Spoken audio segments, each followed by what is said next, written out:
Mga sangkay, lalo po ngayon tumitindi ang usapin tungkol sa mga dating sundalo ng Amerika ngayon na naglabasan at nagsiwalat sa di umano katotohanan na nag-i-exist ang mga alien at mismo nakita daw po nila ito, mga sangkay, at ito may balita tungkol dyan.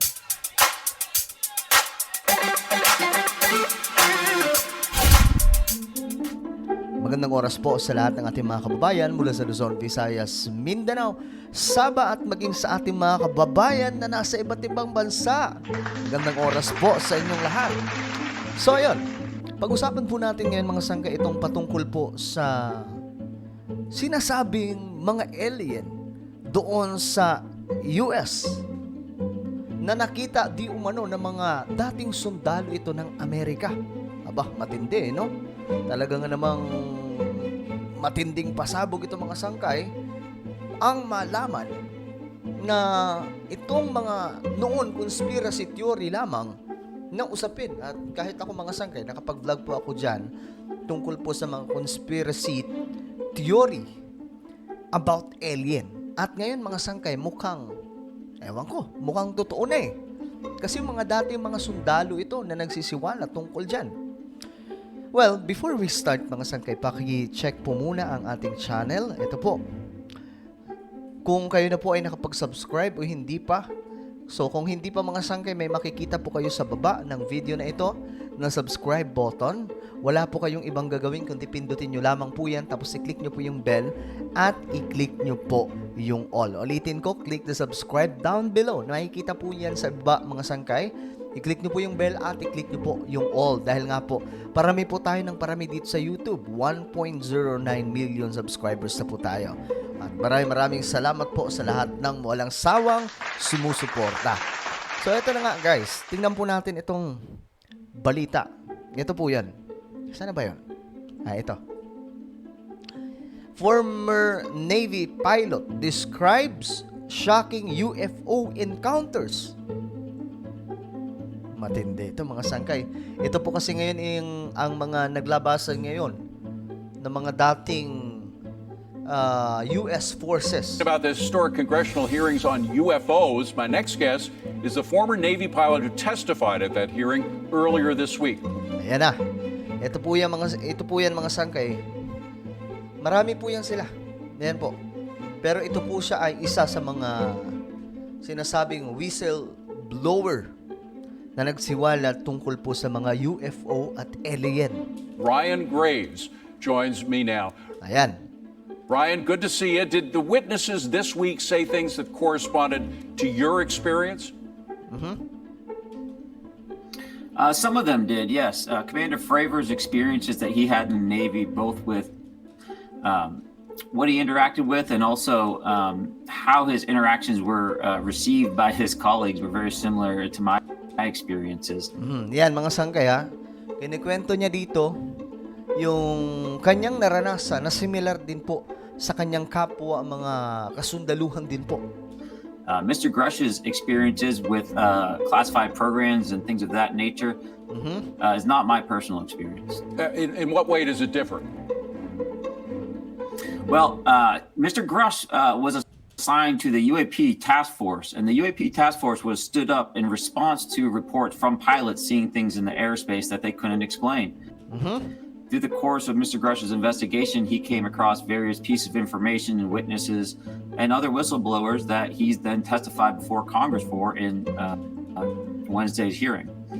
Alam niyo mga sangkay, hindi rin po talaga, parang napaka-imposible, no?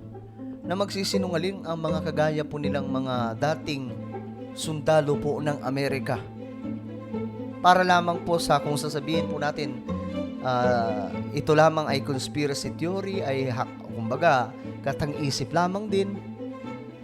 Malabo po mga sangkay, hindi po. Ngayon kasi, ang nangyari, may hearing na pong nagaganap sa Congress. Akalain mo mga sangkay noon, itong ganitong klaseng usapin, maririnig lamang po sa mga vlogger. But right now, mga sangkay, naririnig na po natin sa mismong gobyerno ng Amerika itong mga ganitong klaseng usapin about UFO, alien.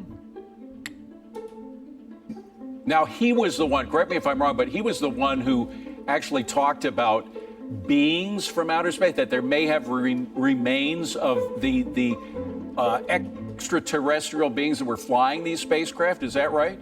Yan na. He did use the word biologics. He stated biologics were recovered in some of these crashes. What yes. do you think about that, Ryan? That's a big claim, and again, that's not my personal experience, but he seemed very confident that he could provide various pieces of evidence to Congress in a closed session, and Congress seemed very interested in receiving that information. Yan mga sangkay, makikita nyo, ito po yung mga pinalabas doon sa Congress. Yan po yung mga kuha mismo ng video ng mga UFO di umano na na-encounter po ng mga dating sundalo ng Amerika. So I would suggest it's now in Congress's hands or will be. Ayan o. Eto. Kaya po malaking pasabog ito. Hindi ko alam kung paano po ito i-deny ng US government. Soon, in order to be transparent with the American people on this. Now, he also claimed, of course, that Tingnan nyo mabuti. they had some pieces of the spacecrafts themselves. Now, your experience, you had a lot of flying experience. Your experience with watching these things, did they do stuff that is absolutely impossible for any spacecraft on Earth to do?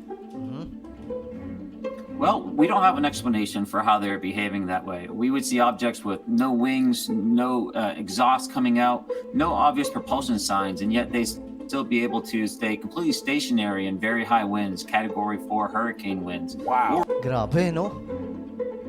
Sobrang high-tech pala ng ng mga sasakyan ng kanilang nakita. Ito mo, nagulat. Nagulat po siya. Ulitin natin yung part na to. Obvious propulsion signs, and yet they still be able to stay completely stationary in very high winds, Category 4 hurricane winds. Wow. Grabe. Ganon siya katindi.